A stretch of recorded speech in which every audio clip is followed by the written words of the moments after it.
Let's start with the question. What features have been replaced with paid-for DLC features? A number of Steam reviews for EU4 express sentiments like the following.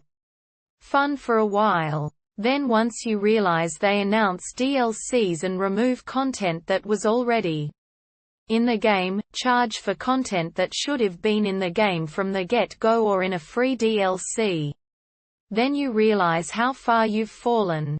My interpretation of this is that DLC has been released that includes replacements for features simultaneously removed from the vanilla game, or earlier DLC.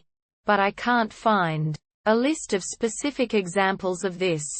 What features have been removed and replaced with equivalent, or considered equivalent, features requiring paid-for DLC? I appreciate that there's likely some subjectivity in determining that a given feature is a replacement for another, but given the frequency with which this comes up in recent reviews, I'm assuming there are some clear examples of this. So how can we solve this? There's one possible answer. Answer 1. Underneath the review you quoted, I found a review that said the following. The breaking point for me was when developing your provinces. An integral part of base gameplay was reworked and put behind a paywall, which the DLC common sense, with the AI retaining the ability to develop its provinces normally. Only the player's country remains a medieval backwater, unless you pay for the privilege. Based on the other reviews I'm reading, it looks like this is the most egregious case of removing content from the base game, or at least the only one people have mentioned explicitly.